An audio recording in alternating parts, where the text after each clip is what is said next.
अस्सलाम वालेकुम। तव्हां ॾिसी रहिया आहियो TN न्यूज़। ख़बर शामिल करियूं था दाबिची खां।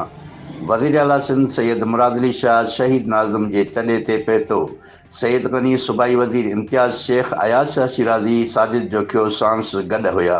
मीडिया सां ॻाल्हाईंदे चयो त केॾो बाअसर छो न हुजे, उनखे कंहिं बि क़िस्म जी रिआयत न कई वेंदी। जवाबदार वारसनि पारां केस दाख़िल करे गिरफ़्तार कया विया आहिनि। आउं सभिनी जो थोराइतो आहियां जिन असांजे वज़ीरनि इम्तियाज़ शाह, सईद गनी, रियाज़ शाह शिराज़ी खे मान ॾिनो ऐं 17 कलाकनि खां जारी धरणो ख़तमु कयो। हिकु सवाल जे जवाब में चयो त अरब सॻोरनि जे शिकारनि लाइ वफ़ाक़ पारां पॉलिसियूं जोड़ियूं वेंदियूं आहिनि, जंहिंमें सिंध सरकार जो को बि किरदारु न आहे। नाज़िम जोखियो जे मासूम ॿारनि खे सिंध सरकार पारां मुकमल सहकार कयो वेंदो। रात जो असांजा वज़ीर सईद गनी साहब, इम्तियाज़ शेख साहब, रियाज़ शाह साहब ये सभु हिते सलमान मुराद सभई इन्हनि सां गॾु वेठा हुआ। मुंहिंजी यकीन ॾियारियो त तव्हां सां इंसाफ़ थींदो ऐं इहो इंशाअल्लाह ताला ॾिसंदो तव्हां त इहो इंसाफ़ थींदे नज़र ईंदो।